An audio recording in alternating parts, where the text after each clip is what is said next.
इस वक्त की बड़ी खबर आ रही है। टीम इंडिया की स्पॉन्सर ड्रीम 11 बंद हो जाएगी। केंद्र सरकार इस पर रोक लगाएगी। जी हां, केंद्र सरकार बाकायदा लोकसभा में इसको लेकर एक बिल आई है रोकने के लिए। जो ऑनलाइन गेमिंग ऐप्स होती हैं जिसमें पैसे का लेन देन होता है, लोग पैसा जीतते हैं, इस पर रोक लगाने के लिए बाकायदा केंद्र सरकार लोकसभा में एक बिल लेकर आई है। आखिर क्या है इस बिल में?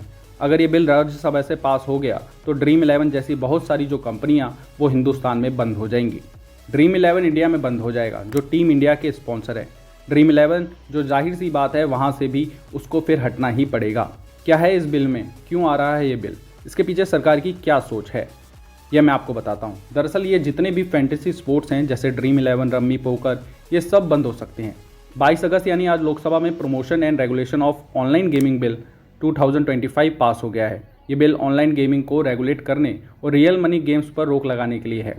अगर राज्यसभा में भी ये बिल पास हो गया तो सभी मनी बेस्ड ऑनलाइन गेम्स पर रोक लग जाएगी, चाहे गेम स्किल बेस्ड हो या फिर चांस बेस्ड, दोनों पर रोक लगेगी। यानी सुप्रीम कोर्ट में जब ये मामला गया था तो ड्रीम 11 यह कहकर बच गया था कि ये तो स्किल बेस्ड है। कोर्ट ने भी माना कि यार लोगों को इसमें स्किल लगती हैं और वह उससे पैसा जीते हैं, लेकिन चाहे आप स्किल से पैसा जीतें या चांस से पैसा जीतें, पैसा जीत रहे हैं आप।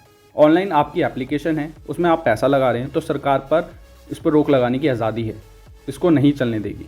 अब सबसे पहले आपको बताते हैं कि इस बिल में क्या क्या नियम है। कोई भी मनी बेस्ड गेम ऑफर करना, चलाना, प्रचार करना गैर कानूनी होगा। अगर ये बिल पास हो जाता है तो इसमें क्या होगा कि कोई भी मनी बेस्ड गेम ऑफर करना, यानी पैसा अगर उसके पीछे है या पैसे पर बेस्ड कोई भी गेम ऑफर करना या फिर चलाना या फिर प्रचार करना गैर कानूनी होगा।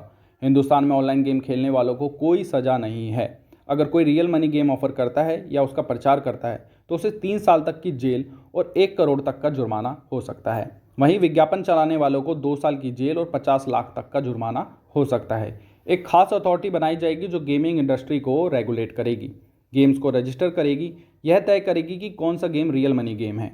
पबजी और फ्री फायर जैसे ई स्पोर्ट्स और सोशल गेम्स को सपोर्ट किया जाएगा। ये गेम बिना पैसे वाले होते हैं, इसलिए इन्हें बढ़ावा मिलेगा।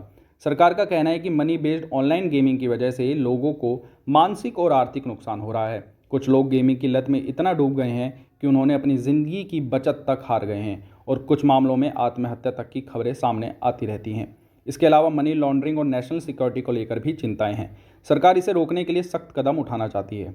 अब आपके जहन में सवाल आ रहा होगा कि ऑनलाइन गेमिंग इंडस्ट्री पर इसका क्या असर पड़ेगा। तो इसका जवाब है कि भारत में ऑनलाइन गेमिंग मार्केट अभी करीब 32,000 करोड़ का है। इसमें 86% रेवेन्यू रियल मनी फॉर्मेट से आता है।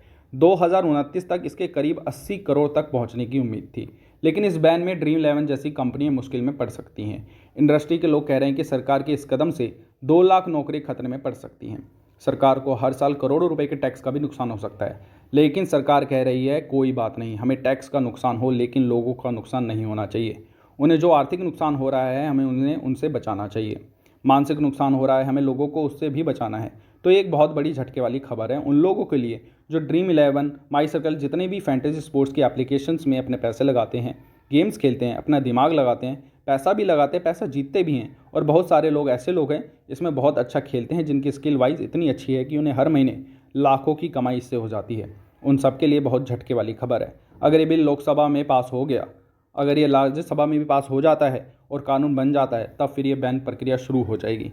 इस पर आपकी क्या राय है, कमेंट करके बताइए। इस वीडियो के लिए देखने के लिए धन्यवाद।